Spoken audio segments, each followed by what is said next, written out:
देवताओं के विरुद्ध। अध्याय 196 से 200। नमस्कार। आप कहानी में खो जाएं उससे पहले चैनल को सब्सक्राइब करें और नोटिफिकेशन ऑन करें। धन्यवाद। देवताओं के विरुद्ध अध्याय 196 तुरंत हार। आप ऑडियो बुक्स 108 देख रहे हैं। धोखेबाजों से सावधान रहें। अध्याय 196 तुरंत हार।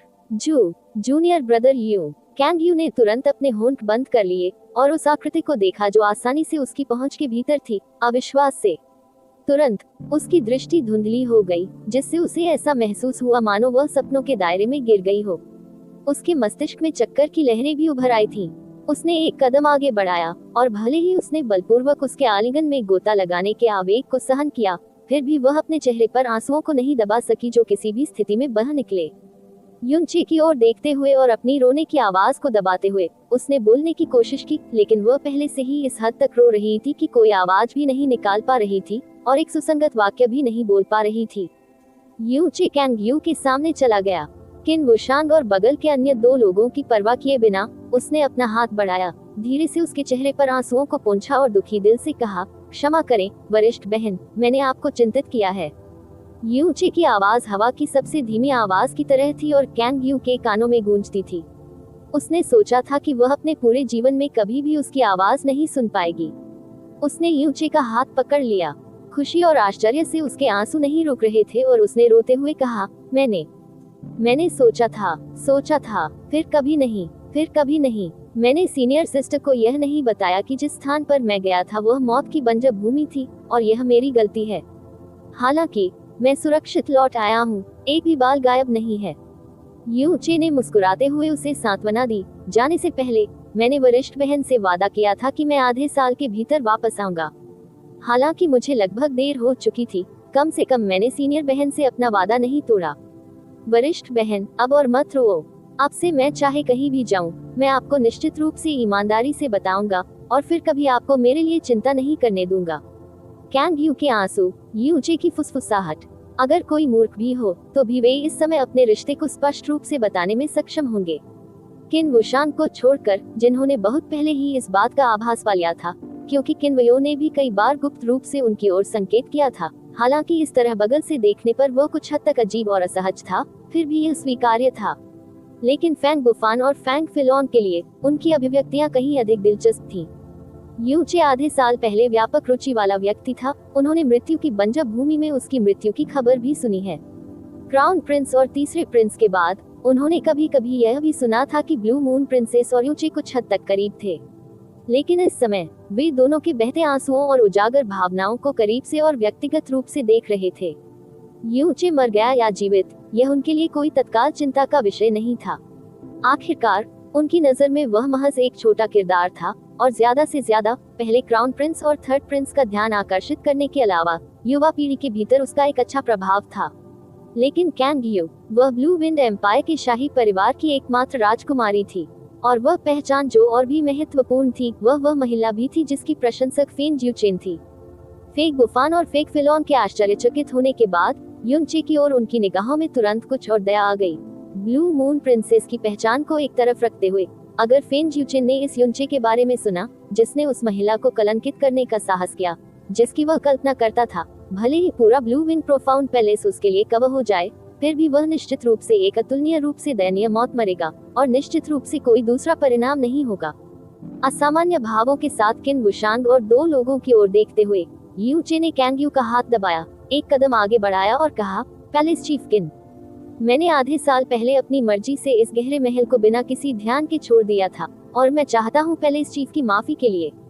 हाँ, जब तक आप लौटे यह अच्छा है, अच्छा और सुरक्षित।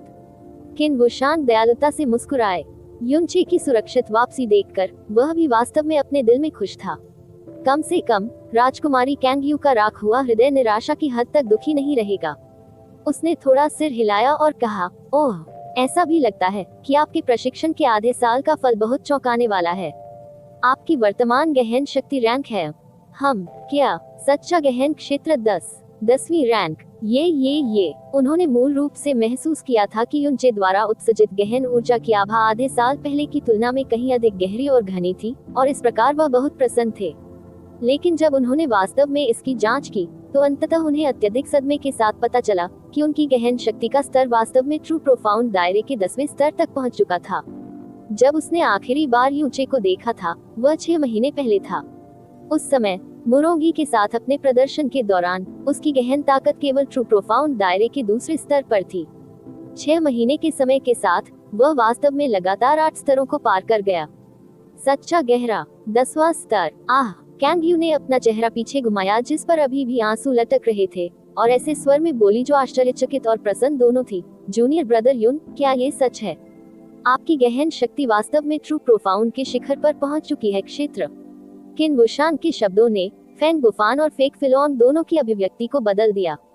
उन्होंने तुरंत यूचे की गहन ताकत की जांच की। जो परिणाम उन्हें मिला, उससे उनकी अभिव्यक्ति फिर से बहुत बदल गई और उनके दिलों में आघात अपनी सीमा पर था। आधे साल पहले मुरोंगी से लड़ने के मामले के बारे में वे स्वाभाविक रूप से इसके बारे में जानते थे और उस समय यूचे की गहन ताकत को भी जानते थे। लेकिन इतनी बड़ी छलांग, 6 महीने के समय में लगातार 8 रैंक की छलांग, उन्होंने ऐसे मामले के बारे में पहले कभी नहीं सुना था। यहाँ तक कि युवा पीढ़ी की मौजूदा नंबर 1 प्रतिभा हेवनली स्वॉर्ड विला के यंग विला मास्टर लिंग यून के लिए भी आधे साल में ट्रू प्रोफाउंड रियलम लेवल 2 से ट्रू प्रोफाउंड रियलम लेवल 10 तक छलांग लगाना निश्चित रूप से असंभव होता। किन वुशान को और भी अधिक झटका लगा, वही कि न केवल यूचे की गहन शक्ति बहुत बढ़ गई, आभा भी बेहद स्थिर हो गई। आधे साल के भीतर 8 स्तर बढ़ गई। गहन ऊर्जा अभी भी इतनी स्थिर और मोटी थी, इसका कोई भी हिस्सा दुनिया को चौंका देने के लिए काफी होगा।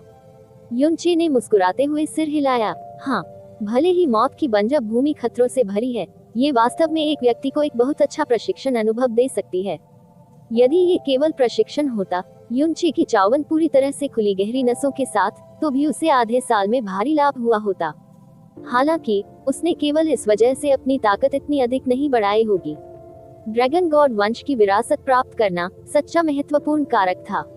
ये बिल्कुल अविश्वसनीय है। किन वुशान भी उत्तेजना से कुछ हद तक लड़खड़ा गए, यहाँ तक कि शीर्ष संप्रदायों के उन प्रत्यक्ष शिष्यों के पास भी, जिनके पास प्रचुर संसाधन और विरासत थी, निश्चित रूप से ऐसा सुधार नहीं हुआ होगा जो आपने किया।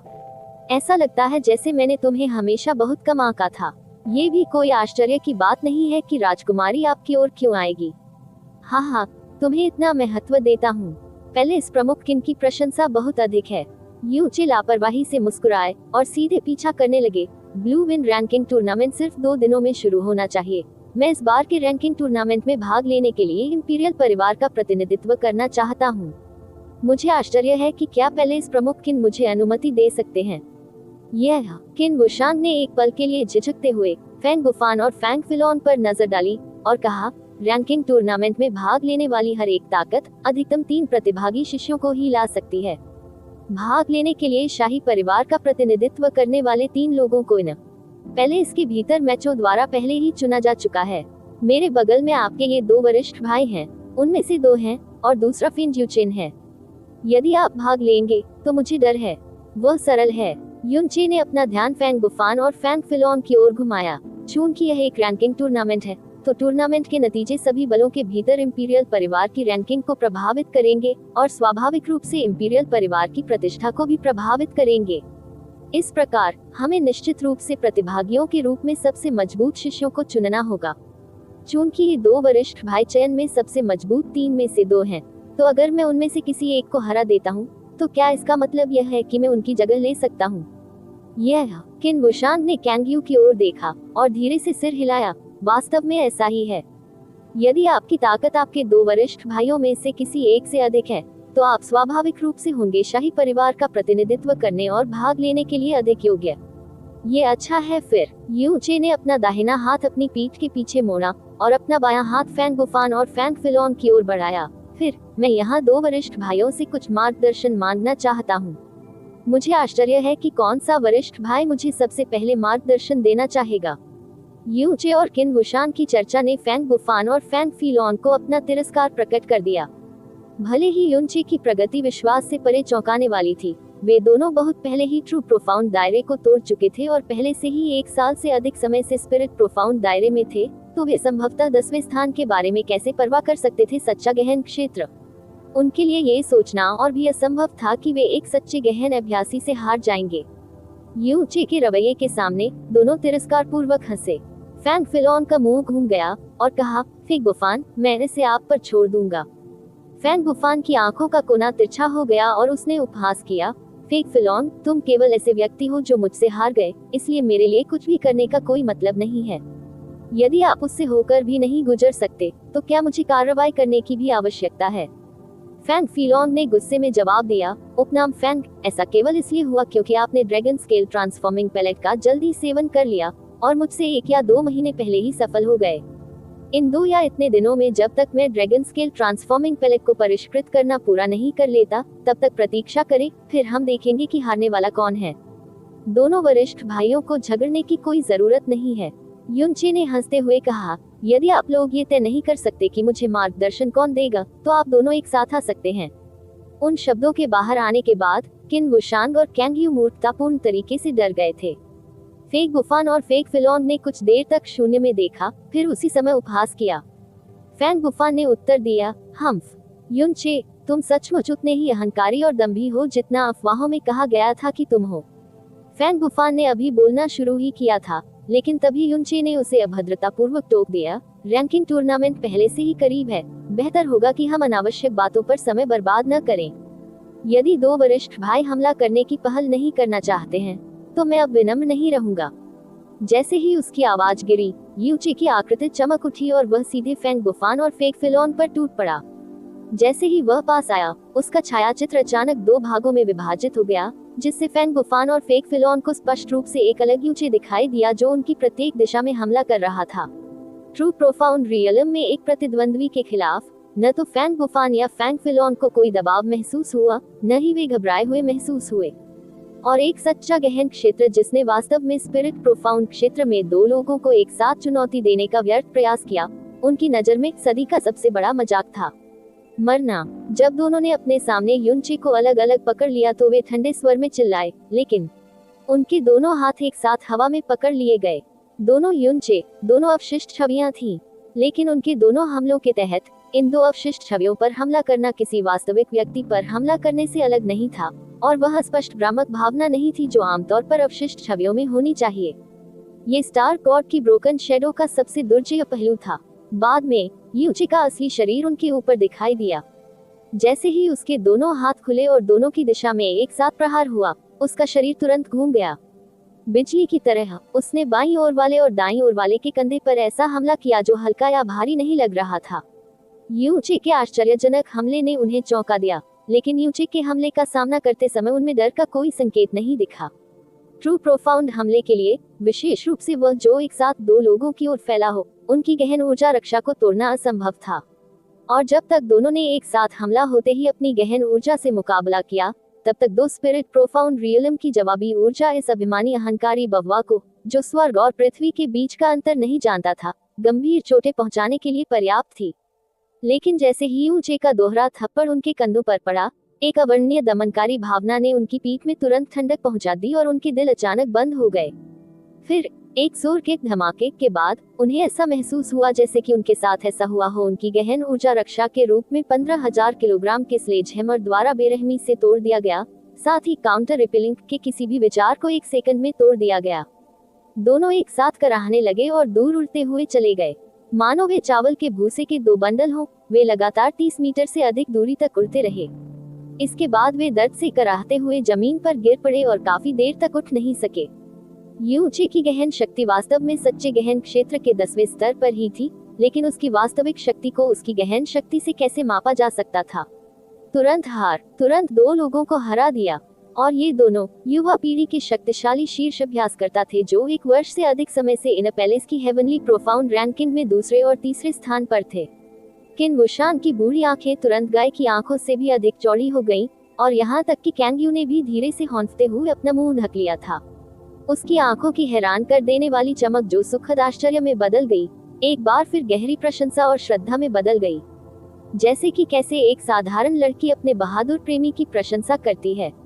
उन 2 लोगों को देखकर जो जमीन से उठने में असमर्थ थे, युनचे ने अपने हाथों की ओर देखा और फिर कुछ हद तक शर्मिंदा होकर कहा, वरिष्ठ भाइयों, मैं माफी मांगता हूँ, मैंने थोड़ा ज्यादा जोर से हमला किया।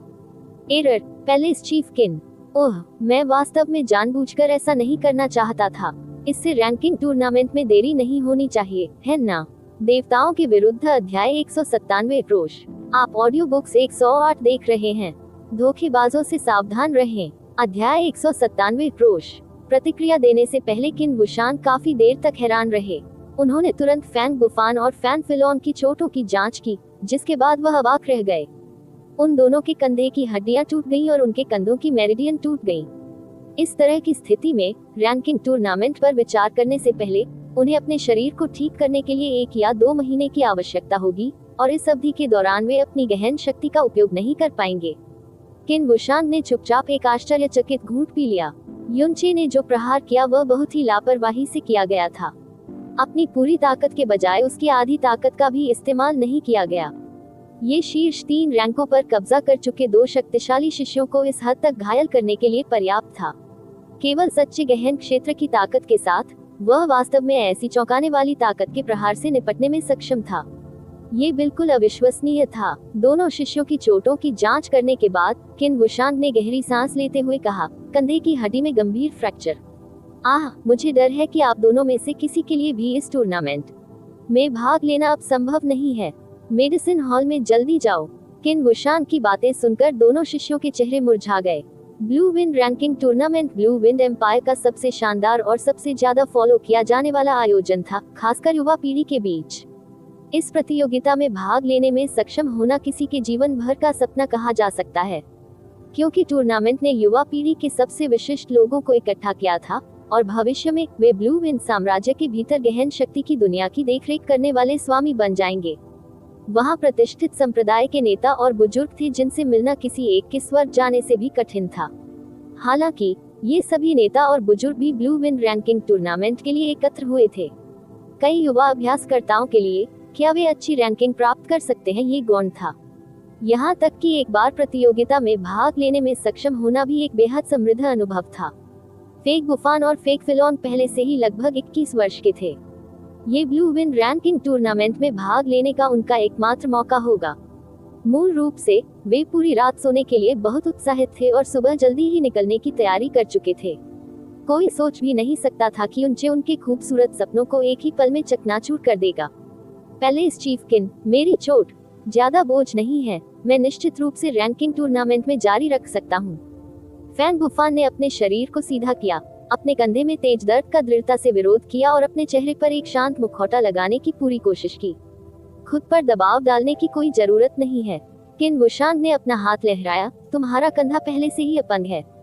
यदि हम ब्लू विंड प्रोफाउंड पैलेस के लोग रैंकिंग में भाग लेने के लिए एक अपंग को लाते हैं टूर्नामेंट, इससे हमारा उपहास ही होगा। महल प्रमुख किन, फैंग फिलॉन ने अपने दांत भींचे और यूचे की ओर इशारा किया। ये यूचे, उसने न केवल हम पर घात लगाकर हमला किया, बल्कि दुर्भावनापूर्ण इरादे से बहुत बल प्रयोग भी किया। हम इस टूर्नामेंट में शाही परिवार का प्रतिनिधित्व करने वाले शिष्य हैं। उसने हमें इस तरह इतनी भारी क्षति पहुंचाई, उसे कतई माफ नहीं किया जा सकता। उसने प्रत्येक व्यक्ति का एक हाथ पंगु बना दिया। सजा के तौर पर महल प्रमुख किन, आपको कम से कम उसकी दोनों भुजाएं अपंग कर देनी चाहिए और फिर उसे ब्लू विंड प्रोफाउंड पैलेस से बाहर निकाल देना चाहिए। पर्याप्त, किन बुशान ने रुखाई से कहा। चाहे यह गुप्त हमला था या नहीं, आप दोनों को अपने दिलों में स्पष्ट रूप से पता होना चाहिए। अगर आपका हुनर दूसरों के बराबर नहीं है तो आपके पास हार मानने के अलावा कोई चारा नहीं है। जब आप सामान्य अभ्यास सत्र के दौरान दूसरों के साथ कौशल की तुलना कर रहे होते हैं, तो क्या दुर्भावनापूर्ण इरादे से किए गए भारी प्रहारों की कोई कमी है? यदि हम आपकी बात माने और उसके अनुसार सभी को दंड दे, तो अब तक आप दोनों की एक हड्डी सजा के रूप में नष्ट हो चुकी होगी। रैंकिंग टूर्नामेंट के मामले में ये वास्तव में खेदजनक है कि आप दोनों अब इसमें भाग नहीं ले सकते, लेकिन अब उस मामले में आपकी मदद करने का कोई रास्ता नहीं है।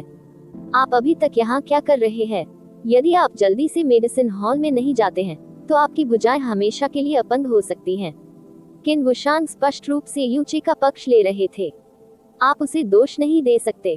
यूचे और राजकुमारी कैंगयू के बीच घनिष्ठ संबंध या यूचे द्वारा प्रदर्शित चौंकाने वाली ताकत के बावजूद किन बुशान के पास उसका पक्ष न लेने का कोई कारण नहीं था। फेक बुफान और फेक फिलॉन ने एक ही समय में यूचे पर एक विषैली नजर डाली और कुछ अस्पष्ट आवाजें निकाली। उसके बाद उन्होंने अपने कंधे पर लगे घावों को ढांक लिया और लड़खड़ाते हुए चले गए।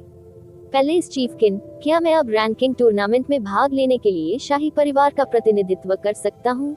यू चे ने फैंग बुफान और फैंग फिलॉन के चले जाने के बाद उनकी स्थिति की परवाह किए बिना शांति से पूछा।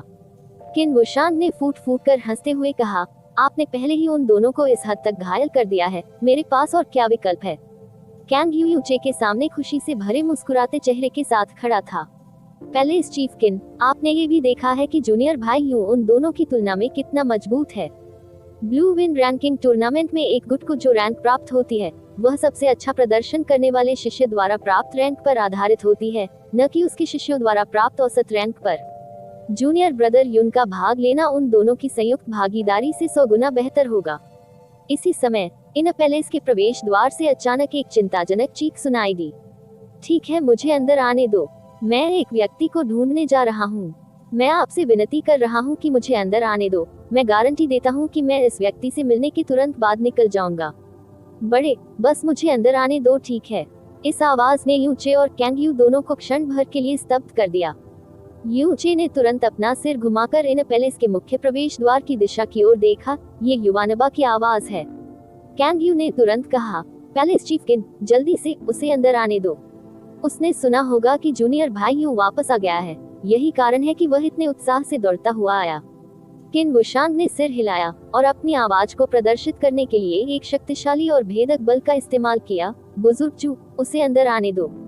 इन पैलेस प्रवेश द्वार पर लगी सील गायब हो गई। एक लंबा मांसल व्यक्ति तेजी से आया। उसने तुरंत युनचे को पहचान लिया जब वह करीब था। साला, ज़ेया युवानबा भावनात्मक रूप से दहाड़ने लगी। कैंग यू और किन वुशांग दोनों के अस्तित्व को पूरी तरह से नजरअंदाज करते हुए आंसुओं की धारा के साथ वह एक बच्चे की तरह युनचे को गले लगाने के लिए दौड़ा। बड़बड़ाते और रोते हुए उन सभी ने कहा कि तुम मर गए थे, मैं सिर्फ भाई को जानता था, ससुर तो बिल्कुल ठीक हो जाएंगे। बहुत बढ़िया है, बहुत अद्भुत है। ओह ओह, कुछ समय तक उसे न देखने के कारण ज़ेया युवानबा का पहले से ही मोटा शरीर पहले की तुलना में कुछ हद तक अधिक मजबूत लग रहा था। यू चे ने ज़ेया युवानबा को कंधे पर थप्पड़ मारा, मुस्कुराया और उसे सांत्वना दी। आप ठीक है? क्या मैं ठीक और जीवित नहीं हूँ? आपके जीजाजी के पास अपनी जान की रक्षा करने का सौभाग्य और कौशल है। मैं इतनी आसानी से अपनी जान कैसे खो सकता हूँ? शरीर एक विशाल का और हृदय एक बच्चे का। ज़ेया युवानबा के रूप में दो बहुत भिन्न तत्व एकत्रित हुए। शायद अन्य लोग सोचेंगे कि यह अजीब था, लेकिन यू चे के लिए ये शुद्ध और सरल ज़ेया युवानबा था जिससे वह सबसे अधिक परिचित था। यू चे को इसकी जरूरत थी। ज़ेया युवानबा के अंततः शांत होने से पहले बहुत सारा समय बिताया। ज़ेया युवानबा के लिए बचपन से ही युनचे उसका एकमात्र साथी, करीबी दोस्त और बहनोई था। ब्लू विंड प्रोफाउंड पैलेस छोड़ने के बाद यू चे के विभिन्न कार्यों ने उसे और भी आश्चर्यचकित कर दिया था। उनके दिल में यू चे का परिवार के सदस्य जितना ही महत्वपूर्ण स्थान था। कुछ महीने पहले यू चे की मौत की बंजर भूमि में मृत्यु हो जाने की खबर ने उसे लगभग ढहा दिया था। यू चे ने अनजाने में ज़ेया युवानबा की गहन ताकत के स्तर को महसूस किया। उन्हें ये जानकर आश्चर्य हुआ कि उनकी गहन शक्ति का वर्तमान स्तर केवल प्राथमिक गहन क्षेत्र के 7वें स्तर पर था। जब वे पहली बार ब्लू विंड प्रोफाउंड पैलेस में आए तो ज़ेया युवानबा की गहन ताकत प्राथमिक प्रोफाउंड क्षेत्र के 6ठे स्तर पर थी। पूरे 8 महीने बीत चुके थे और फिर भी सबसे बुनियादी गहन क्षेत्रों में भी वह केवल एक स्तर ही आगे बढ़ पाया था। यदि यह फ्लोटिंग क्लाउड सिटी में होता तो यह मुश्किल से ही उच्चित होता। हालांकि ब्लू विंड प्रोफाउंड पैलेस में स्थितियां और वातावरण कई गुना बेहतर थे। वहां सहायता छर्रे दी गईं, सीखने के लिए विभिन्न गहन कलाएं दी गईं। वहां कई अनुभवी शिक्षक और एक परिपक्व प्रशिक्षण कार्यक्रम था। इस तरह के माहौल में इस तरह की प्रगति बिल्कुल अस्वीकार्य थी। जूनियर भाई यून, किसी तरह ये खबर फैल गई थी कि आपके साथ पहले कुछ हुआ था। युवानबा को इसके बारे में पता चलने के बाद वह बहुत रोने लगा। कम से कम युवानबा की खातिर भविष्य में कभी भी ऐसी खतरनाक जगह पर न जाएं। कैंग यू ने धीरे से कहा।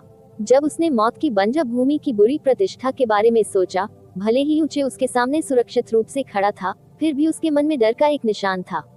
हाँ, मैं वरिष्ठ बहन के निर्देशों का ईमानदारी से पालन करूंगा, युनचे ने तुरंत उत्तर दिया। 3 लोगों की उत्सुक पूछताछ के तहत युनचे ने उन्हें मौत की बंजर भूमि में अपने अनुभवों का एक संक्षिप्त संस्करण दिया। बेशक उसने उन्हें लिटिल परी के बारे में नहीं बताया। ड्रैगन गॉड ट्रायल के बारे में उन्होंने सिर्फ इतना कहा कि वह एक अजीब मुठभेड़ से गुजरे हैं। अनजाने में 1 घंटा बीत गया, लेकिन फेन ज्यूचेन अभी भी सामने नहीं आया था। यह अजीब है। तार्किक रूप से कहें तो फेन जुचेन इतनी कड़ी ट्रेनिंग इसलिए कर रहा है ताकि ब्लू विन रैंकिंग टूर्नामेंट में वह अपनी शर्मिंदगी मिटाने के लिए फेन जुएबी का सामना कर सके। वह जानबूझकर देर से कैसे आ सकता है? क्या ऐसा हो सकता है कि वह प्रोफाउंड गैदरिंग टॉवर में समय के बारे में भूल गया हो? जितना अधिक किन बुशांग ने इसके बारे में सोचा, उतना ही अधिक उसे लगा कि यह एक संभावना है। उसने अपनी नजर प्रोफाउंड गैदरिंग टॉवर की ओर घुमाई और ज़िया युवानबा से कहा, युवानबा, जाकर जांचे कि क्या फेन ज्यूचेन प्रोफाउंड गैदरिंग टॉवर के नंबर 1 गहन कक्ष में है। पहला गहन कक्ष प्रोफाउंड गैदरिंग टॉवर की दूसरी मंजिल के दाहिनी ओर है। गहन सभा टॉवर। मैं जाता हूँ। ज़िया युवानबा ने खुद की ओर इशारा किया। पहले तो वह चौंक गया और अपनी उत्तेजना पर नियंत्रण नहीं रख सका। आखिरकार प्रोफाउंड गैदरिंग टॉवर एक ऐसी जगह थी जहां केवल इनर पैलेस के शिष्यों को ही प्रवेश करने का अधिकार था। कहा जाता था कि उस स्थान पर खेती करने से आधी मेहनत में दोगुना फल मिलेगा। बाहरी महल और मध्य महल के शिष्य इसे केवल नीरसता से देख सकते थे, बिना यह आशा किए कि वे कभी इसमें प्रवेश कर सकेंगे। इसके अलावा फेन ज्यूचेन को इनर पैलेस और यहाँ तक कि पूरे ब्लू विन प्रोफाउंड पैलेस में नंबर 1 स्थान दिया गया था। कई शिष्य जो इनर पैलेस से निचले स्तर पर थे, उन्होंने केवल उनकी प्रतिष्ठा के बारे में सुना था, लेकिन उन्हें कभी नहीं देखा था। वे सभी उसके साथ जिज्ञासा और लालसा के मिश्रण से व्यवहार करते थे, लेकिन उन्हें पहले कभी नहीं देखा था। एनएन, युवानबा, तुम जाओ। प्रोफाउंड गैदरिंग टॉवर की आभा बहुत खास है। आपको भीतर से थोड़ा फायदा भी हो सकता है। युनचे ने तदनुसार कहा। हालांकि अगर फेन ज्यूचेन वास्तव में अंदर है, तो आपको उससे संपर्क करते समय सावधान रहना चाहिए। शायद उस व्यक्ति का स्वभाव अच्छा नहीं है। ठीक है, मैं समझता हूँ। ज़िया युवानबा एक बच्चे की तरह उत्साह से टावर की ओर दौड़ा, जिसे वह पहले केवल दूर से ही देख सकता था। किन बुशांग ने सही अनुमान लगाया था। फेन ज्यूचेन वास्तव में रैंकिंग टूर्नामेंट के लिए अपनी अंतिम तैयारी के दौरान का समय भूल गए थे। थोड़ी देर में ज़िया युवानबा वापस आ गया था, लेकिन वह अकेला नहीं था। लगभग 17 या 18 वर्ष की उम्र का एक युवक, काले कपड़े पहने हुए, चेहरा सख्त जैसा ज़िया युवानबा के सामने चाकू चला। उसकी नजर ऐसे शांत पानी के तालाब जैसी थी जिसमें कोई लहर नहीं थी। वह धीमे और स्थिर कदमों से चलता था, एक स्पष्ट ऊपर और नीचे की लय और एक स्वाभाविक हटी गहरे अहंकार के साथ। फेन ज्यूचेन आगे बढ़े। उसकी नजर केवल एक पल के लिए किन बुशांग, कैंग्यू और युचे पर टिकी रही, उन्हें दूसरी बार देखने की जहमत नहीं उठाई। वह सबसे बड़े विशालकाय स्नो ईगल के सामने रुका और ठंडे स्वर में बोला, जाओ। यहाँ तक कि इस तथ्य को भी दरकिनार करते हुए कि उन्होंने किन बुशांग, जिन्हें वाइस पैलेस प्रमुख का दर्जा प्राप्त था, और राजकुमारी कैंग्यू, जो शाही परिवार से थी, को इतने लंबे समय तक इंतजार कराया और फिर भी न तो माफी मांगी और न ही खुद को समझाया, उसमें कोई शिष्टाचार नहीं था।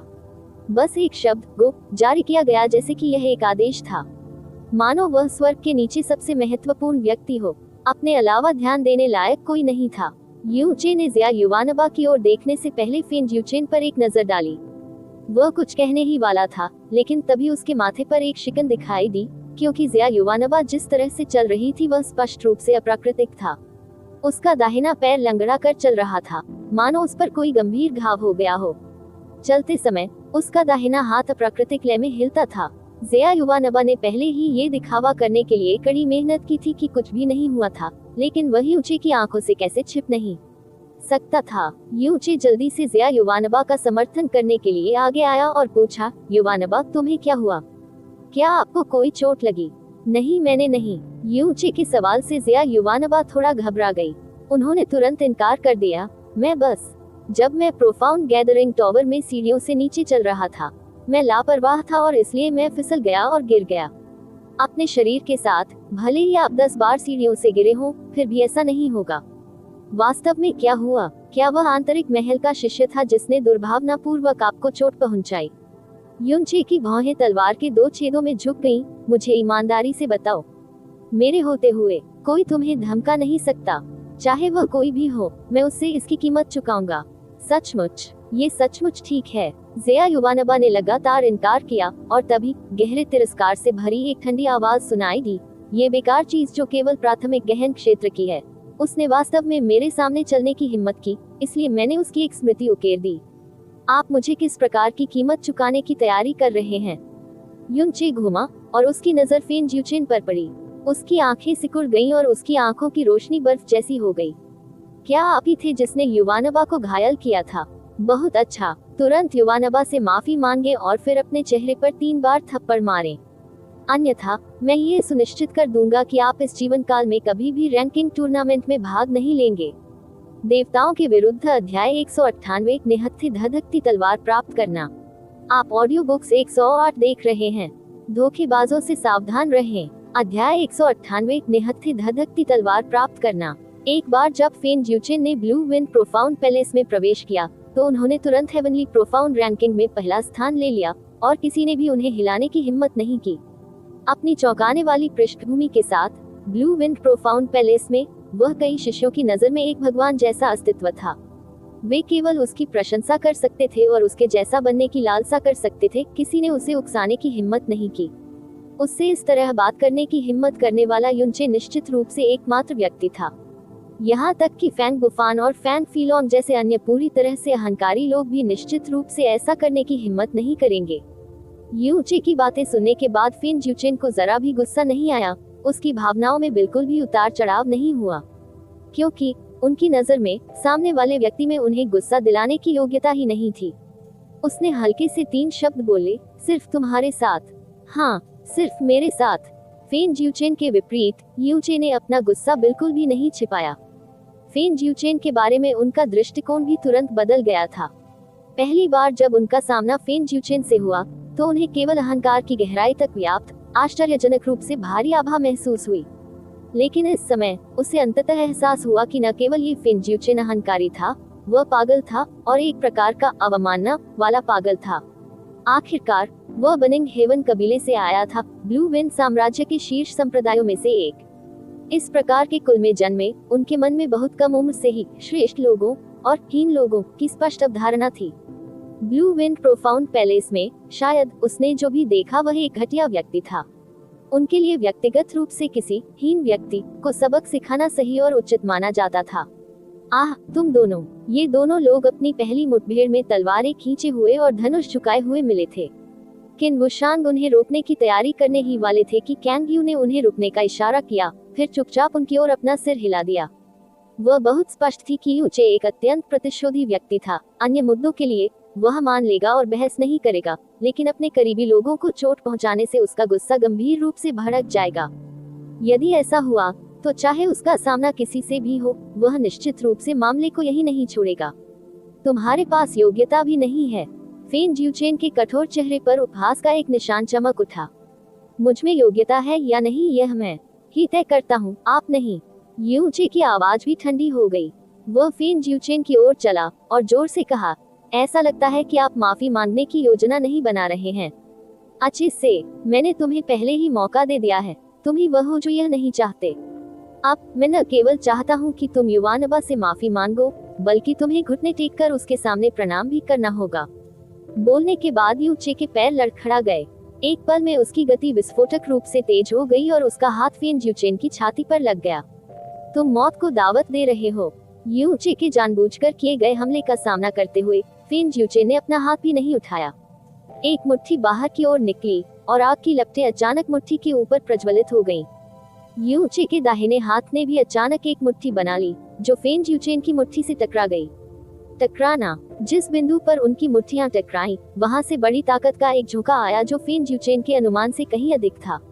हालांकि फेन ज्यूचेन अचानक सतर्क हो गए, फिर उन्होंने तुरंत अपनी गहरी ऊर्जा लगा दी, फिर भी वह अत्याचारी शक्ति के उस झोंके का विरोध करने में असमर्थ थे। उसे बलपूर्वक पीछे की ओर उड़ाया गया और जमीन पर उतरने के बाद उसे लगातार कई कदम पीछे धकेला गया, जिससे थोड़ी देर के लिए अस्त व्यस्त हो गया और युचे अपनी मूल स्थिति में खड़ा रहा। उसके पैर तो दूर, उसका ऊपरी शरीर भी बिल्कुल भी पीछे की ओर नहीं गया। उसका दाहिना हाथ, यहाँ तक कि उसकी पूरी बांह भी बहुत दर्द कर रही थी। फेन ज्यूचेन अपने दिल में आश्चर्य को रोकने में असमर्थ था, क्योंकि इस तरह की शक्ति ट्रू प्रोफाउंड रियलम के एक गहन अभ्यासी के पास नहीं हो सकती थी। और स्पिरिट प्रोफाउंड रियलम के 5वें रैंकर के रूप में उन्हें ट्रू प्रोफाउंड रियलम शिष्य के एक प्रहार से शर्मनाक स्थिति में डाल दिया गया था। उसके लिए यह एक ऐसा अपमान था जिसे उसने पहले कभी अनुभव नहीं किया था। जहां तक उसके अंदर तक घुसे हुए अहंकार की बात है, तो यह निस्संदेह एक भारी रौंद था। उनके पूरे शरीर से असीम क्रोध की भावना निकल रही थी, क्योंकि उनकी दोनों आंखें अतुलनीय रूप से ठंडी हो गई थी। और उनका विरोध करने वाले युनचे ने इस समय आग पर तेल डालने का फैसला किया, ये हेवनली प्रोफाउंड रैंकिंग के नंबर 1 की शक्ति है। ये पता चला कि यह केवल इतना ही था, ये वास्तव में किसी को भी अपना सिर हंसाने को मजबूर कर देता है। आप मौत को दावत दे रहे हैं। फेन जिउचेन का आप मौत को दावत दे रहे हैं पिछले वाले से बिल्कुल अलग था। पहली बार यह उपहास के साथ था और इस बार ये बर्फ ठंडे हत्या के इरादे से था। उसके हाथों के बीच एक तेज रोशनी चमकी और एक 8 फुट लंबी लाल रंग की महान तलवार दिखाई दी। ये तलवार बनिंग हेवन कबीले का संप्रदाय हथियार बनिंग हेवन तलवार थी और यह बनिंग हेवन कबीले की आत्मा गहन कला भी थी। अपना हथियार दिखाओ, मैं तुम्हें शानदार मौत दूंगा, फेन जिउचेन ने उदास भाव से कहा। युनचे ने उसके सीने को गले लगाया और ठंडी मुस्कान के साथ कहा, तुम्हारे अकेले होने पर तुम्हारे पास मेरे हथियार का उपयोग करने की योग्यता नहीं है। आप मृत्यु को स्वीकार कर रहे हैं टिल्ड टिल्ड टिल्ड। इस बार के 3 शब्द फेन जिउचेन के अत्यधिक क्रोध और हत्या के इरादे से भरे हुए थे। यह उनके जीवन में पहली बार था कि वह बनिंग हेवन कबीले के कबीले मास्टर के बेटे का इस तरह से तिरस्कार किया गया था। उसके क्रोध और हत्या के इरादे के बढ़ने के बाद लाल लॉ ब्लेड पर भी आग की लपटें भड़कने लगी। फरना, फेन जिउचेन का छाया चित्र हिल गया और आग की लपटों से जलती हुई लाल रंग की तलवार कानभेदी ध्वनि के साथ हवा में तेजी से उछली यूचे के सिर की ओर मुड़ गई। तलवार आने से पहले हवा का एक अतुलनीय गर्म झोंका आया, लेकिन इस तरह की गर्मी का यूचे पर कोई प्रभाव नहीं पड़ा। इसके विपरीत उसे एक असाधारण आरामदायक अनुभूति महसूस हुई। फेन जिउचेन के लाल लॉ ब्लेड को घूरते हुए जो उसकी ओर कट रहा था, उसने ऐसा नहीं किया पीछे हटना या आगे बढ़ना, इसे टालना या इसके सामने झुकना नहीं और पलटवार नहीं करना, बल्कि उसने इत्मीनान से अपना दाहिना हाथ बाहर की ओर बढ़ाया और सीधे लाल लॉ ब्लेड को पकड़ लिया।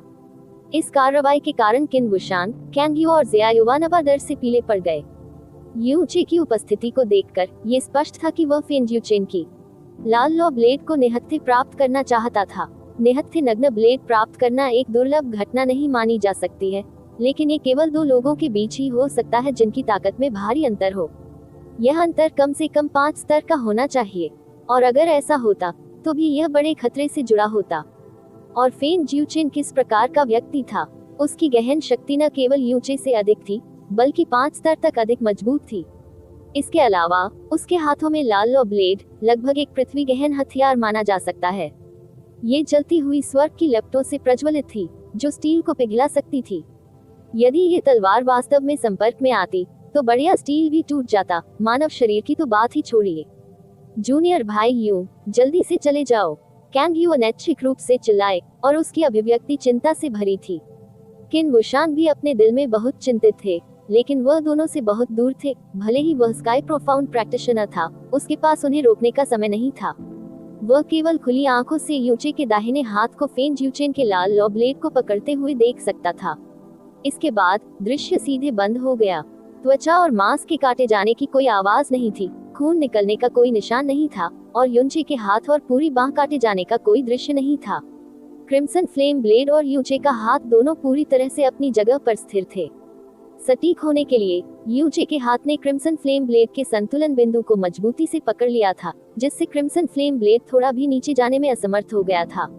और क्रिम्सन फ्लेम ब्लेड ही एकमात्र चीज नहीं थी जो रुकी थी। यूचे की एक झलक के बाद लाल लॉ ब्लेड पर लगी आग तेजी से गिरते ज्वार की गति से बुझ गई और कोई निशान नहीं बचा। लाल रंग की ज्वलंत ब्लेड प्राप्त करने और जलती हुई स्वर्ग की लौ को बुझाने के बाद किन वुशांग, कांग यू और ज़िया युवानबा गहराई से चौंक गए और फेन जिउचेन और भी अधिक भयभीत हो गए। इस तथ्य का लाभ उठाते हुए कि फेन जिउचेन का दिमाग अभी भी अव्यवस्थित था, यूचे की गहन ऊर्जा बाहर की ओर विस्फोटित हो गई और उसने बलपूर्वक लाल लॉ ब्लेड के संतुलन बिंदु को पकड़ लिया और इसे फेन जिउचेन के हाथों से छीन लिया। उसने अपने बाएं पैर से फेन जिउचेन के पेट के निचले हिस्से पर जोर से प्रहार करते हुए बेरहमी से लात मारी। फेन जिउचेन ने दबी दबी चीख निकाली, फिर पीछे की ओर जमीन पर उड़ गई। यूचे ने लापरवाही से अपने पीछे लाल रंग का ज्वलंत ब्लेड फेंका, बिजली की तरह फैले हुए फेन जिउचेन की ओर चला गया, फिर उसकी पीठ पर जोर से कदम रखा, जिससे उसने जो गहन ऊर्जा एकत्र की थी वह तुरंत नष्ट हो गई। युवानबा उसकी माफी स्वीकार करने के लिए यहाँ आए। यूचे ने फेन जिउचेन पर कदम रखते हुए ज़िया युवानबा से कहा। उसकी ताकत बेहद अत्याचारी थी और उसका दाहिना पैर एक विशाल पहाड़ की तरह था जो फेन जिउचेन की पीठ पर दबाव डाल रहा था, जिससे यह हो गया कि भले ही वह अपनी सारी ऊर्जा लगा दे, फिर भी वह उठ नहीं पाएगा। यह उपस्थित सभी लोगों के लिए एक अप्रत्याशित परिणाम था, यहाँ तक कि किन वुशांग भी मौके पर दंग रह गए। ज़ेया युवानबा और कैंग यू की तो बात ही छोड़ दें। बनिंग हेवन कबीले से आने के बाद फेन जियूचेन, जिसने पूरे समय ब्लू विंड प्रोफाउंड पैलेस पर दबदबा बनाए रखा था, वास्तव में ट्रू प्रोफाउंड यूचे से हार गया था। और यह एक करारी हार थी। यूचे को घायल करने की बात तो दूर, उसकी जलती हुई स्वर तलवार वास्तव में निहत्थे ही प्राप्त की गई थी। यूचे की बातें सुनकर ज़ेया युवानबा चक्कर खाते हुए आगे बढ़ी। जैसे ही वह पास आया, यूचे का पैर अचानक फेन जियूचेन की पीठ से उसकी गर्दन तक चला गया, जिससे उसका माथा जमीन पर जोर से टकराया। यू टिल्डा टिल्डा चे टिल्डा टिल्डा, मैं तुम्हें मार डालूंगा। फेन जियूचेन ने एक जंगली जानवर के समान चीख निकाली और उसके पूरे शरीर से एक अतुलनीय रूप से जंगली हत्या का इरादा पैदा हुआ। हालांकि उसने अभी भी माफी नहीं मांगी है, आखिरकार वह झुक गया है। युवानबा, यदि आपने अभी भी अपना गुस्सा नहीं निकाला है, तो आप आ सकते हैं और उसकी पिटाई कर सकते हैं। मैं वादा करता हूं कि वह वापस लड़ने में सक्षम नहीं होगा। यूचे ने फेन जियूचेन पर कदम रखना जारी रखा और हल्के फुल्के भाव से ज़ेया युवानबा से कहा, ये ठीक है, यह पहले से ही काफी है। ज़ेया युवानबा लार का एक और निगल लिया और जल्दी से मना कर दिया, निश्चित नहीं कि उसके दिल में उत्तेजना या घबराहट महसूस हुई। उसके अपने बहनोई ने वास्तव में फेन जियूचेन को इतनी आसानी से हरा दिया था। इन पैलेस में नंबर 1 फेन जियूचेन ने वास्तव में उसे प्रणाम किया था। उसे लगा कि एक पल के लिए उसका दिमाग चकरा गया। ये सब लगभग वैसा ही था मानो वह सपने में हो। मैं तुम्हें मार डालूंगा, तुम्हें मार डालूंगा, तुम्हें मार डालूंगा। फेन जियूचेन की चीखें लगातार कर्कश और शोकपूर्ण हो गईं, लेकिन चाहे वह कितनी भी जोर से चिल्लाए, वह यूचे की रौन से मुक्त नहीं हो पाएगा। इस समय आग की लपटें अचानक उसकी पीठ पर उठी और ऊपर की ओर उठी, जो एक पल में 3 मीटर की ऊंचाई तक बढ़ गईं। मेरे सामने आग से खेल रहे हो? यूचे ठंडे स्वर में हंसा। उसका पैर हिल गया और ऊपर की ओर बढ़ती आग की लपटें अचानक विपरीत दिशा में चली गईं, सीधे फेन जियूचेन की गहन ऊर्जा बाधा को तोड़ दिया और उसकी पीठ को जला दिया। नघा, फेन जियूचेन की दोनों आंखें खुल गईं और उसने बेहद दर्दनाक चीख निकाली। यूचे थोड़ा नीचे झुका, उसकी ओर देखा और ठंडे स्वर में कहा, फेन जियूचेन, इतनी अनिच्छा से चिल्लाओ मत। आज जो कुछ भी हुआ उसके लिए आप केवल स्वयं को दोषी ठहरा सकते हैं।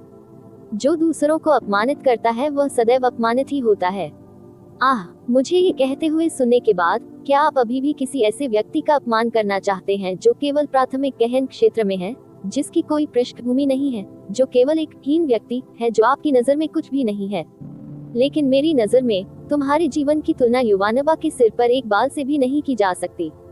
मुझे समझ नहीं आ रहा कि तुम, फेन जियूचेन, किस चीज के प्रति इतने अहंकारी और पागल हो सकते हो। मैंने सुना है कि आप अपने दूसरे भाई फेन जुएबी से करारी हार झेलने के बाद मेरे ब्लू विंड प्रोफाउंड पैलेस में आए थे। उस समय से आप केवल एक हारे हुए व्यक्ति थे जो अपनी पीठ के पीछे अपनी पूंछ के साथ ब्लू विंड प्रोफाउंड पैलेस में आए थे। उद्धरण चिन्ह, मैं तुमसे छोटा हूँ और मेरी गहन शक्ति भी तुमसे बहुत कम है, फिर भी तुम मुझसे 3 सीधे वार भी नहीं कर सकते। आपने कहा कि युवानबा कूड़ा है, तो फिर आपका क्या? आपको कूड़ा कहना आपकी प्रशंसा करना होगा। तुम जैसे कूड़ा करकट बाकी सबको अपने से नीचे समझते हो। क्या मजाक? यूचे का हर एक शब्द चाकू की तरह फेन जियूचेन के दिल को थोड़ा सा छेदने जैसा था। जब यूचे ने बोलना समाप्त किया, तो उसका पैर फेन जियूचेन को मारते हुए दूर जा गिरा। फेन जियूचेन फीके भाव के साथ खड़े हो गए। उसके शरीर का हर जोड़ अंतहीन घृणा से भर गया था और हत्या के इरादे और अपमान के कारण उसका शरीर घातक रूप से सफेद हो गया था। वह अनियंत्रित रूप से चार्ज नहीं करता था, बल्कि उसने लाल लौ का ब्लेड उठाया, अपने दांत भींचे और प्रत्येक अक्षर पर जोर देते हुए बोला, अपमान मैंने आज सहा है, मैं इसे 100 बार लौटाऊंगा, 1000 बार से अधिक। बोलने के बाद वह दर्द से भरे अपने शरीर को घसीटते हुए, हत्या के इरादे और नफरत के अटूट चूके के साथ घसीटते हुए चला गया और लड़खड़ाता हुआ चला गया। वह अपने क्वार्टर या प्रोफाउंड गैदरिंग टॉवर की ओर नहीं, बल्कि इन पैलेस के निकास की ओर चला गया। फेन जियूचेन की छाया देखकर यूचे की भौहें झुक गईं और उसने एक पल के लिए जोर से सांस ली।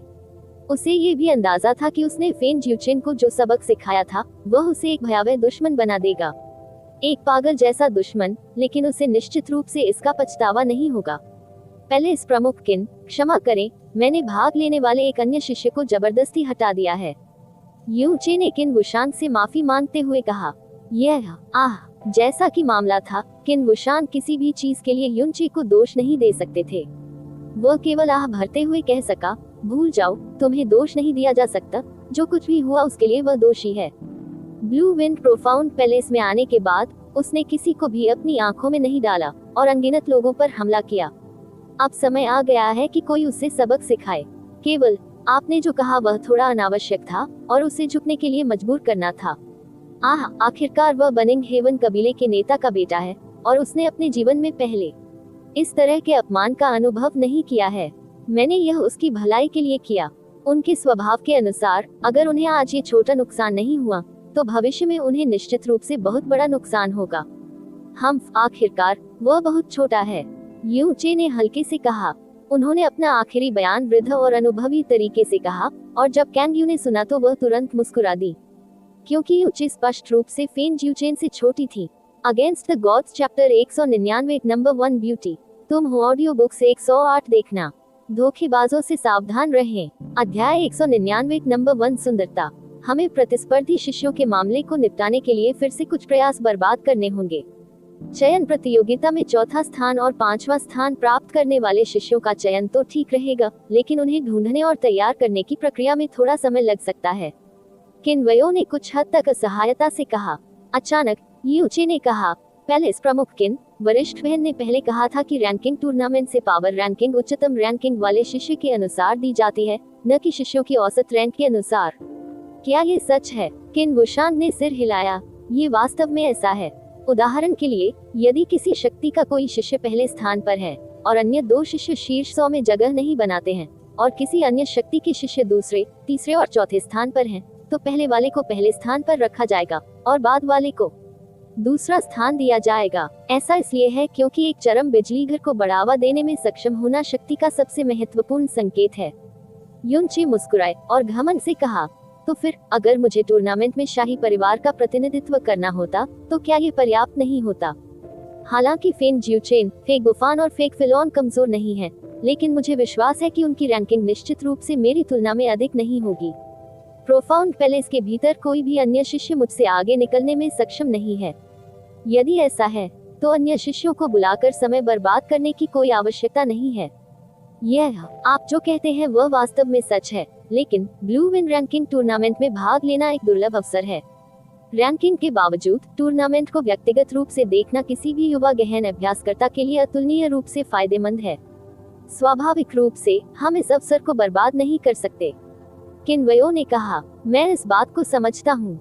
युनचे ने कहा, यदि पर्याप्त समय होता तो हम वास्तव में टूर्नामेंट में भाग लेने के लिए 2 शिष्यों को फिर से चुनने में सक्षम होते, लेकिन रैंकिंग टूर्नामेंट में केवल 2 दिन का समय है। यदि हम अभी प्रस्थान करते हैं तो हम पहले से ही समय के लिए दबाव में होंगे। यदि हमें अन्य 2 शिष्यों को चुनना होगा और उन्हें तैयार करना होगा तो हमारे पास पर्याप्त समय नहीं होगा, और अगर यात्रा के दौरान कोई छोटी मोटी दुर्घटना घट जाए तो हो सकता है कि आप समय पर हेवनली स्वॉर्ड विला न पहुंच पाएं और सब कुछ बेकार हो जाएगा। यह किन वुशांग यूचे के शब्दों का खंडन करने में असमर्थ था।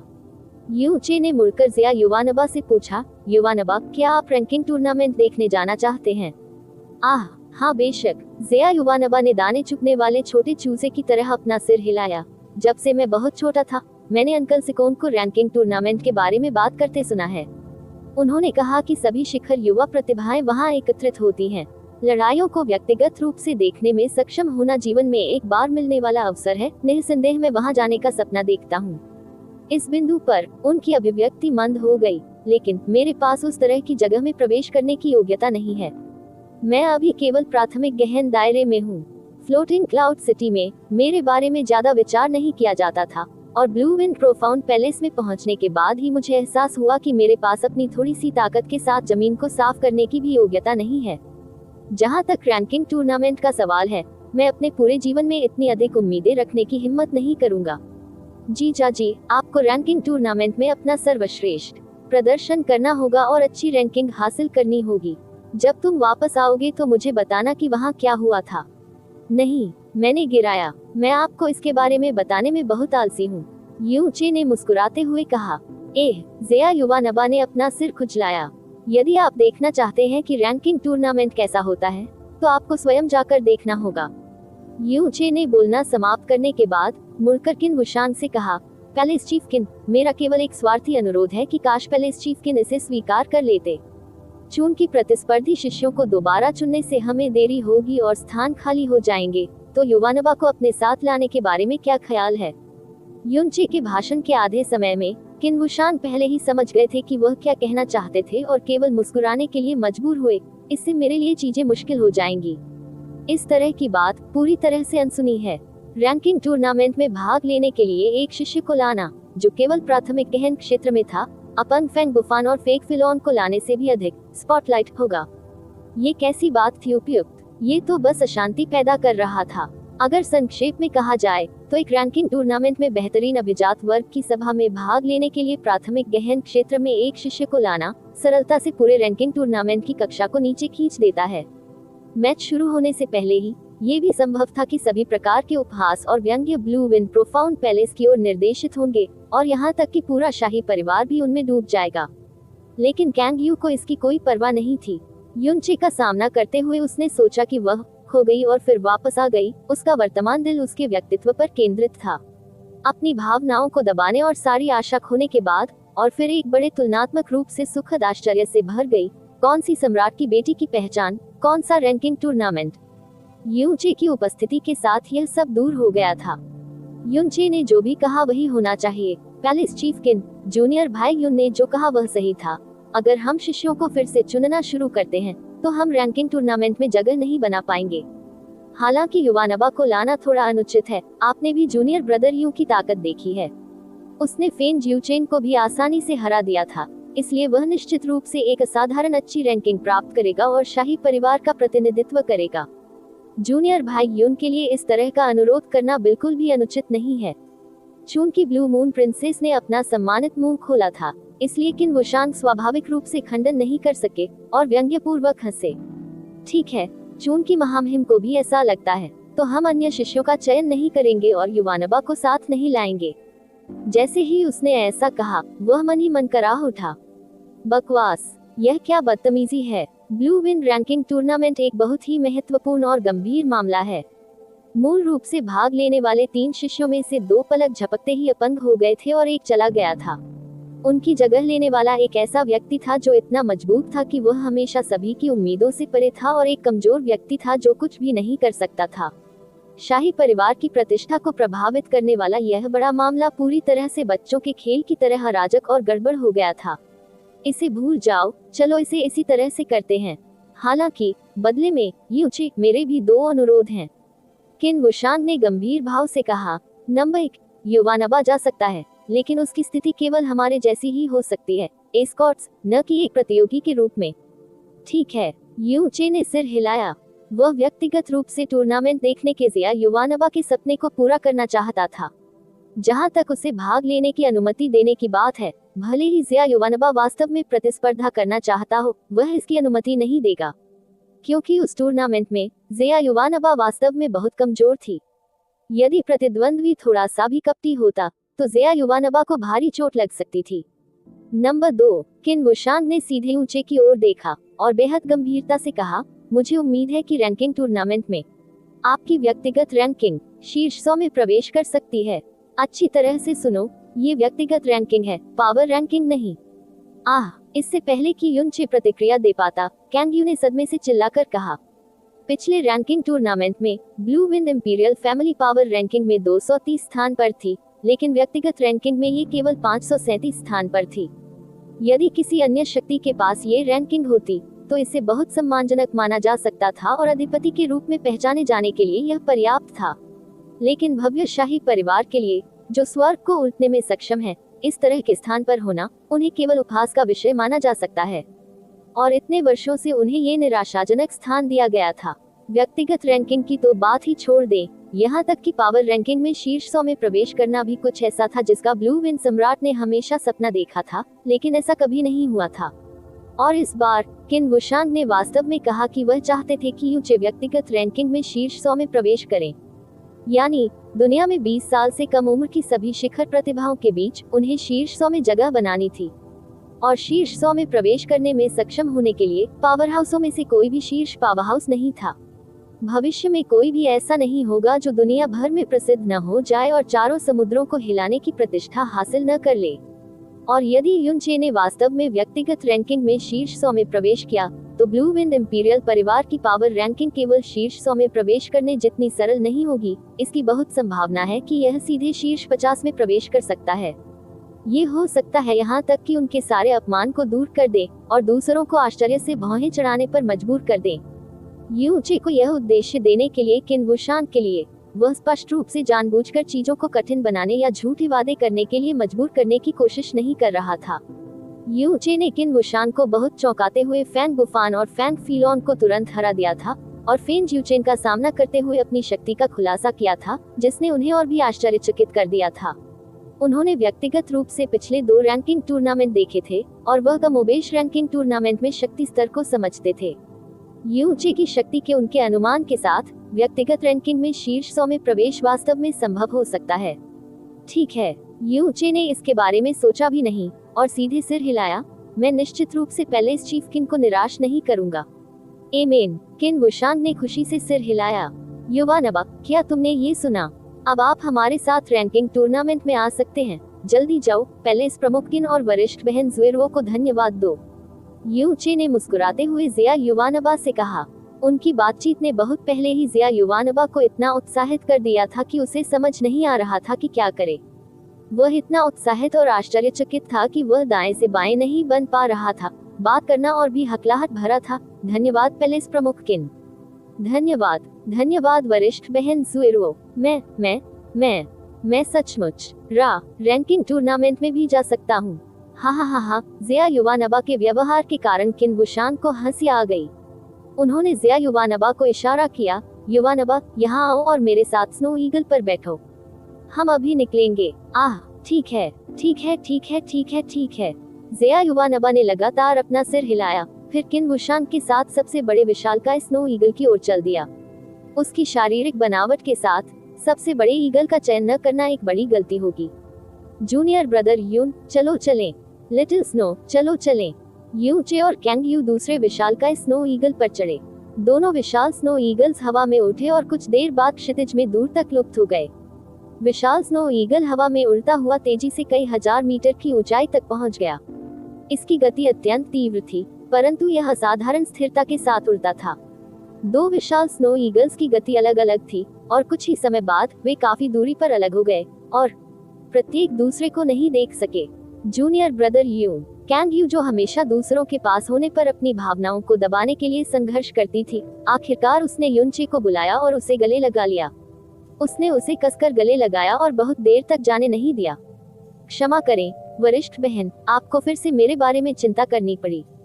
युनचे ने उसके कोमल शरीर को पीछे से गले लगाया और धीरे से कहा, नहीं, यह मेरी गलती है, यह मेरी लापरवाह सोच थी। मुझे भरोसा करना चाहिए था, भरोसा रखना चाहिए था कि तुम्हें कुछ नहीं होगा। लैन जुएरो ने अपनी आंखें बंद कर ली और धीरे से कहा, जैसे वह चुपचाप इस कोमल क्षण का आनंद ले रही थी। बड़ी बहन, विशालकाय स्नो ईगल चिल्लाया और फिर एक बार फिर तेज हो गया। अनजाने में वे पहले ही ब्लू विंड इंपीरियल सिटी की सीमाओं से बाहर निकल चुके थे। ये दूसरी बार था जब वे विशालकाय स्नो ईगल पर एक साथ सवार हुए। पहली बार उन्हें एक साथ अपने परीक्षणों और क्लेशों का अनुभव भी कराया था। कैंग यू ने उसके लिए जो भावनाएं महसूस की, वे वहीं स्थापित हो गईं। धीरे धीरे वह जो साधारण महत्व उसे देती थी वह एक गहरी निर्भरता बन गई थी, जो फिर एक ऐसा लगाव बन गई जिसे वह छोड़ नहीं सकती थी। कैंग यू यूचे की छाती पर झुक गया और शांति से कहा, जूनियर भाई यू, आपके और युवानबा के बीच संबंध वास्तव में अच्छे हैं।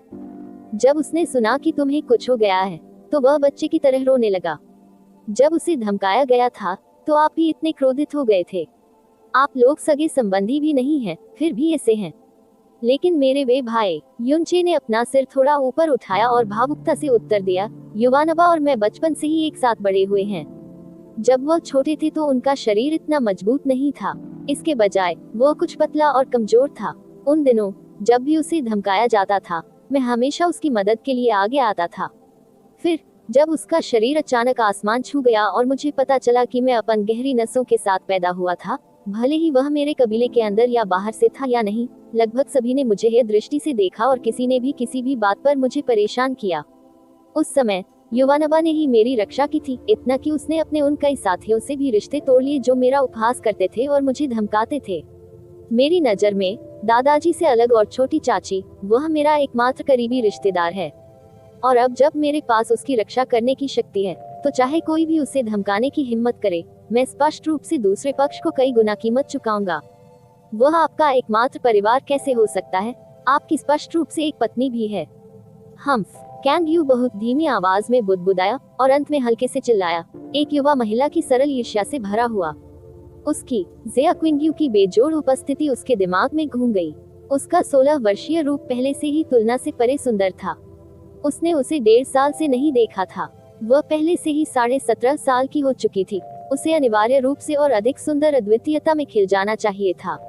लेकिन यद्यपि वह नाम से उसकी पत्नी थी, वास्तव में वह फ्रोजन क्लाउड एस्गार्ड की थी, उसकी नहीं।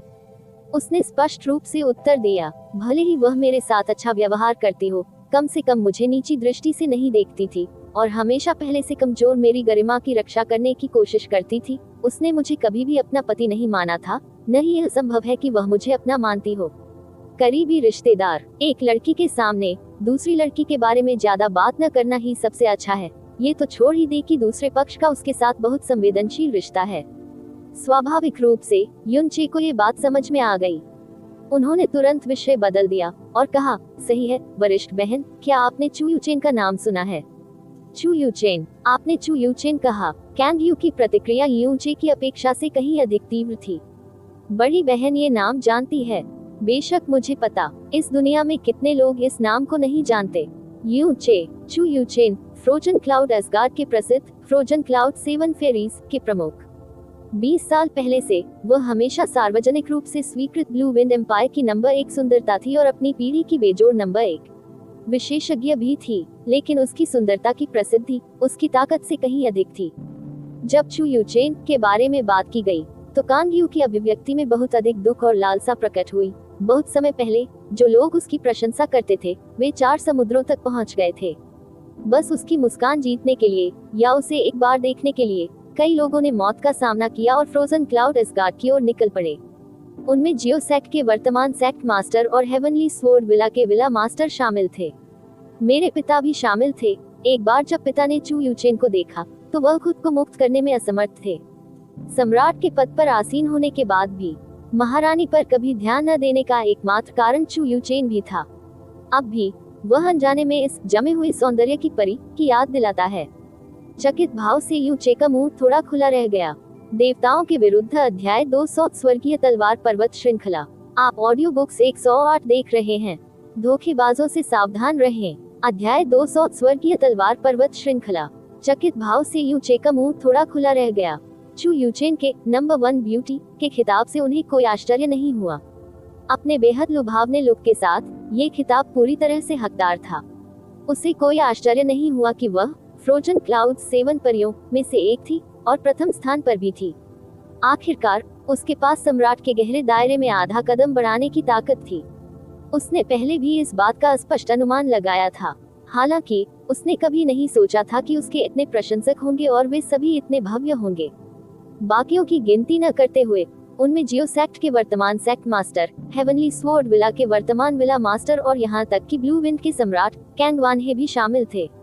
इन तीनों में से जिनकी प्रतिष्ठा पृथ्वी को हिला देने वाली नहीं थी। चूंकि ये तीनों भी चू यूचेन की प्रशंसा करते थे, चू यूचेन के साथ मूर्खतापूर्ण प्रेम करने वाले पुरुषों की कुल संख्या स्पष्ट रूप से एक ऐसी संख्या होगी जो किसी व्यक्ति को मौत के घाट उतार देगी। और अगर इन लोगों को पता होता कि उनकी जमे हुए सौंदर्य की परी उन्हें सौंप दी गई है, तो क्या उन्हें ऐसा नहीं करना पड़ता? ये सोचते हुए यूचे को लगभग पसीना आ गया। जूनियर भाई यू, क्या बात है? अचानक ऐसा महसूस हुआ कि यूचे का शरीर थोड़ा कांप रहा था। कैंग यू ने अपना सिर उठाया और चिंता में उसकी ओर देखा। नहीं, कुछ नहीं, हवा बहुत तेज है, थोड़ी ठंड है, यूचे ने स्पष्ट रूप से कहा और फिर जांच की। फिर चूंकि इतने सारे लोग उसकी प्रशंसा करते हैं, क्या उसने किसी को पसंद किया है? चूंकि उसकी प्रशंसा करने वाले सभी पुरुषों की गुणवत्ता अच्छी है, यूचे ने कहा। वास्तव में उच्च नहीं। कैंग यू ने धीरे से अपना सिर हिलाया। मैंने सुना है कि चू यूचेन और उसकी बहन सभी थे बचपन से बिना किसी सहारे के दुनिया में अकेले। जब वे बहुत छोटे थे तो उन्हें फ्रोजन क्लाउड की मालकिन एस्गार्ड ने उठा लिया था।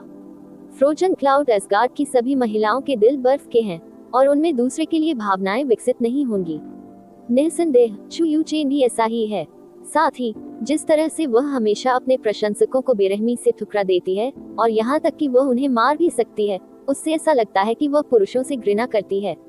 इसके अलावा उसकी अपनी ताकत और फ्रोजन क्लाउड असगार्ड दोनों ही निवारक के रूप में कार्य करते हैं, इसलिए कोई भी उसे कभी भी मजबूर नहीं कर सकता है। इसलिए इतने वर्षों में एक भी व्यक्ति ऐसा नहीं हुआ जो उसकी कृपा प्राप्त कर सके। ऐसा कभी कोई पुरुष भी नहीं हुआ जिसे उसके साथ रहने का मौका मिल सके। ओह, यू चे ने सिर हिलाया और चुपचाप राहत की सांस ली। उसने शुक्र है शब्द को लगभग खत्म ही कर दिया था। आपने अभी बताया कि उसकी अभी भी एक छोटी बहन है। एमेन, उसकी बहन का नाम चू युली है और वह फ्रोजन क्लाउड 7 परियों में से एक है जो 5वें नंबर पर है। इसी तरह वह फ्रोजन क्लाउड ब्यूटी भी हैं और उन्हें संयुक्त रूप से चूयू अल्टीमेट डुओ नाम दिया गया है। हालांकि चू यूचेन की तरह कोई भी कभी भी उसका स्नेह पाने में सक्षम नहीं हो पाया। जूनियर भाई युन, आपने अचानक चू यूचेन के बारे में क्यों पूछा? क्या ऐसा है? आपने उसे देखा है? जैसे ही उसने पूछना समाप्त किया, कैंग ने खुद ही इसका खंडन किया। ऐसा नहीं हो सकता। चू यूचेन आमतौर पर फ्रोजन क्लाउड असगार्ड के भीतर गहराई में रहता है और कहा जाता है कि अगर वह सामने भी आती तो घूंघट करती और किसी को अपना चेहरा देखने नहीं देती। क्या ऐसा हो सकता है कि आपने कहीं से उससे जुड़ी कोई खबर सुनी हो? एमेन, मुझे लगता है कि यह उसी के रूप में गिना जाता है। युनचे ने उत्तर दिया। उसके दिल में लहरें दौड़ रही थीं। लैन जुएरो के साथ रहने के लिए उसे फेन यूचेन का सामना करना होगा, लेकिन अगर वह चू यूचेन को पूरी तरह से पाना चाहता था, आया धिक्कार है। चू यूचेन के स्तर के बारे में बात किए बिना उन अत्यधिक प्रतिष्ठित पुरुषों का एक समूह अपने आधे जीवन से उसके प्यार में पागल था। उन्हें ब्लू विन की नंबर 1 सुंदरता की अच्छी झलक भी नहीं मिली थी, फिर भी उन्हें एक जूनियर द्वारा साफ कर दिया गया था। यदि इन लोगों को पता चल जाता तो वे उसे मारने से भी न चूकते। उसके टुकड़े टुकड़े करके कुत्तों को खिलाना हल्का माना जाएगा। उसके कानों में हवा दौड़ गई। विहंगम दृष्टि से देखने के लिए नीचे देखने पर नीचे भूमि का बड़ा विस्तार धुंधला और स्वर्ग और पृथ्वी के चौराहे की सीमाओं तक फैला हुआ था। विशाल स्नो ईगल के पंख फड़फड़ाना बंद हो गए और वे हवा में उड़ गए, बिजली की तरह तेजी से आगे उड़ गए। Heavenly sword mountain range blue wind empire की सीमाओं के भीतर स्थित थी, लेकिन ये ब्लू विंड इंपीरियल परिवार के अधिकार क्षेत्र में नहीं थी, बल्कि ये पूरी तरह से हेवनली स्वॉर्ड विला का था। यह मूल रूप से वह भूमि थी जो ब्लू विंड साम्राज्य की थी और इसे हेवनली क्लाउड माउंटेन रेंज का नाम दिया गया था। लेकिन हेवनली स्वॉर्ड विला के साम्राज्य में सबसे बड़ा प्रभाव बनने के बाद शाही परिवार ने बोली लगाकर इसे पूरी तरह से उन्हें दे दिया था, उन्हें जीतने के लिए। और इस प्रकार हेवनली स्वॉर्ड विला ने हेवनली क्लाउड माउंटेन रेंज का नाम बदलकर हेवनली स्वॉर्ड माउंटेन रेंज कर दिया। हेवनली स्वॉर्ड पर्वत श्रृंखला उत्तर से दक्षिण तक 400 किलोमीटर और पूर्व से पश्चिम तक 450 किलोमीटर की दूरी तक फैली हुई है। इसका मुख्य शिखर कई हजार मीटर ऊंचा था और इसे क्लाउड पियर्सिंग स्वॉर्ड का शिखर नाम दिया गया था। उन सभी छोटे पहाड़ों की उपेक्षा करते हुए अभी भी 6 बाद के शिखर थे जो 3000 मीटर से अधिक ऊंचे थे। जब से हेवनली स्वॉर्ड विला इस रूप में स्थित हुआ है, तब से 1 लाख वर्ष बीत चुके हैं और संपूर्ण हेवनली स्वॉर्ड पर्वत श्रृंखला में महत्वपूर्ण परिवर्तन हुए हैं। दूर से देखने पर ऐसा लग रहा था कि एक भयानक आभा आ रही है, इंद्रियों पर हमला कर रही है। ऐसा लग रहा था जैसे पूरी पर्वत श्रृंखला बर्फीली, तेज तलवार की ऊर्जा की लहरों से घिरी हुई थी, जिसे लोग केवल दूर से देख सकते थे लेकिन पास जाने की हिम्मत नहीं कर रहे थे। उद्धरण चिन्ह ... हेवनली स्वॉर्ड विला मुख्य शिखर और उसके बाद के 6 शिखरों के भीतर स्थित है। पूरा विला 25 किलोमीटर से अधिक तक फैला हुआ है। ऊपर विशाल स्नो ईगल ने पहले ही अपना उतरना शुरू कर दिया था, क्योंकि कांग्यू ने यूचे को समझाते हुए बादलों के माध्यम से उनके सामने शिखर की ओर इशारा किया था। 25 किलोमीटर से अधिक, क्या उसे अब भी विला कहा जा सकता है? ये व्यवहारिक रूप से एक छोटा शहर है, यूचे ने आश्चर्य से कहा। कैंग बोलना जारी रखा, ये पूरी पर्वत श्रृंखला हेवनली स्वॉर्ड विला की है। बिना अनुमति के इस विशाल पर्वत श्रृंखला में कोई भी कदम नहीं रख पाता है। इस विशाल पर्वत श्रृंखला के भीतर सभी प्रकार के छिपे हुए खजानों, रत्नों, जड़ी बूटियों, विशेष रूप से पीछे छोड़े गए गहन जानवर क्षेत्रों, साथ ही कई प्राकृतिक रूप से विद्यमान या अन्यथा स्थापित प्रशिक्षण और परीक्षण आधारों की एक अंतहीन आपूर्ति है। निस्संदेह ऐसे गुप्त स्थान भी होंगे जिनके बारे में कोई और नहीं जानता होगा। यूचे अवाक रह गया। हेवनली स्वॉर्ड विला की उदार आंतरिक जानकारी को अकल्पनीय कहा जा सकता है। शाम होने को थी। रैंकिंग टूर्नामेंट की शुरुआत कल दोपहर को होने वाली थी और गणना के अनुसार वे अभी भी समय पर वहां पहुंचने में सक्षम होंगे। हेवनली स्वॉर्ड विला के वर्तमान विला मास्टर का नाम लिंग युएफिग है और इस वर्ष वह 51 वर्ष का है। वह ब्लू विंड एम्पायर में इन 300 वर्षों के भीतर अत्यधिक सम्मानित सम्राट प्रोफाउंड दायरे तक पहुंचने वाले सबसे कम उम्र के हैं। जिस वर्ष वह 47 वर्ष का था, उसने स्काई प्रोफाउंड दायरे के शिखर को तोड़ दिया था और आधिकारिक तौर पर सम्राट प्रोफाउंड दायरे में कदम रखा था, जिससे पूरे ब्लू विंड साम्राज्य में भारी उथल-पुथल मच गई थी। मेरे पिता उन्हें बधाई देने के लिए व्यक्तिगत रूप से उनसे मिलने भी गए थे। कैंग यू ने चंचलतापूर्वक अपनी गुलाबी जीभ बाहर निकाली और सीधे कहा, वाह, सम्राट गहन क्षेत्र। मैंने सुना है कि उस क्षेत्र में हर किसी को सिंहासन कहा जाता है। यहाँ तक कि अपने पूरे जीवन काल में भी मैं कभी भी उस दायरे तक नहीं पहुँच पाऊंगा। मैंने सुना है कि उससे भी ऊपर तानाशाह प्रोफाउंड रियलम का ओवरलॉर्ड और सॉवरेन प्रोफाउंड रियलम का मोनार्क है। ये कल्पना करना सचमुच कठिन है कि उस प्रकार के दायरे तक पहुंचने पर किस प्रकार की भावना होगी। 51 साल का युनचे ने संदेह प्रकट किया। मुझे याद है कि हेवनली स्वॉर्ड विला के युवा विला मास्टर लिंग युन केवल 20 वर्ष का है और दूसरा बेटा लिंग चेन केवल 15 वर्ष का है। ओह, वह पहले से ही 16 वर्ष का होना चाहिए। लिंग यूफिग का पहला बच्चा केवल 31 साल की उम्र में हुआ था। या ऐसा हो सकता है कि लिंग युन के ऊपर अभी भी एक और भाई है। लिंग यूफिग को वास्तव में केवल 31 साल की उम्र में अपना पहला बेटा हुआ था और वह लिंग युन होगा। जब वह 30 साल का था, तब उसने वर्तमान विला मालकिन से शादी कर ली थी और ऐसा इसलिए नहीं था क्योंकि वह प्रशिक्षण के प्रति इतना पागल था कि उसने शादी करने से इनकार कर दिया था, बल्कि अनुमान लगाओ, कैंग यू का स्वर बदल गया और जब उसने मुस्कुराते हुए उसकी ओर देखा तो उसकी खूबसूरत भौहें थोड़ी ऊपर उठ गईं। यूचे ने हल्के से बुदबुदाते हुए कहा, क्या ऐसा चू यूचेन के कारण हो सकता है? हे, बहुत स्मार्ट। कैंग यू के होंठ मुड़ गए और वह हंसते हुए बोली, मैंने पिता से सुना था कि लिंग यूफिग में न केवल चौंकाने वाली जन्मजात प्रतिभा थी और 18 साल की उम्र में हेवनली स्वॉर्ड विला के विला मास्टर बनने के लिए उसे बंद दरवाजों के पीछे चुना गया था। वह साधारण रूप से सुंदर भी था, उसकी शक्ल जेड जैसी थी और यहाँ तक कि उसका स्वभाव भी परिष्कृत और विद्वान था। उन्होंने अहंकार, स्वेच्छाचारिता या आधिपत्य जैसे लक्षण नहीं दिखाए जो अक्सर बड़े कुलीन परिवारों के उत्तराधिकारियों में जन्मजात होते थे। ये कहा जा सकता था कि वह पूरी तरह से परिपूर्ण था और उस समय अनगिनत युवा लड़कियां उस पर मुग्ध हो गई थीं। कुछ लोगों ने तो यहाँ तक कसम खा ली कि अगर वे उनसे शादी नहीं कर पाए तो पूरी जिंदगी कभी शादी नहीं करेंगे। लेकिन जब वह 20 वर्ष का था, तब उसने केवल 15 वर्षीय चू यूचेन को देखा और तब से वह प्यार में पूरी तरह से मूर्ख बन गया। उसके चेहरे की एक झलक पाने के लिए वह 10 वर्षों में 70 बार फ्रोजन क्लाउड एस्गार्ड के पास गया था। चू यूचेन के लिए वह खुद को रेत के समान नीचे स्थापित करने को तैयार था और यहाँ तक कि फ्रोजन क्लाउड एस्गार्ड में सबसे निचली रैंक वाली नौकरानी से भी प्रार्थना की। जिसने दुनिया देखी है वह छोटी छोटी बातों पर नहीं रुकता। कई बार स्त्री का वह स्तर देखना वरदान नहीं बल्कि अभिशाप होता है। वास्तव में इस लिंग यूफिग को एक ऐसे व्यक्ति के रूप में गिना जा सकता है जो प्यार में मूर्ख रहा है। यूचे ने बहुत अजीब तरीके से कहा, हालांकि उसके दिल में वह मूसलाधार रूप से कोस रहा था। लिंग यूफिग, आप पहले से ही 50 साल से अधिक के बूढ़े व्यक्ति हैं। मेरी नन्ही परी उस समय आपकी ओर आकर्षित नहीं हुई थी, इसलिए अब वह और भी अधिक संभवतः आपकी ओर आकर्षित नहीं हो सकती है। न केवल चू यूचेन ने उसे कोई मौका नहीं दिया, बल्कि वह उसे एक बार भी नहीं मिली। 10 वर्षों तक लगातार प्रयास करने के बाद ये ज्ञात नहीं था कि क्या वह निराश था या उसके पास विला मास्टर के पद पर सफल होने के लिए वापस जाने के अलावा कोई विकल्प नहीं था।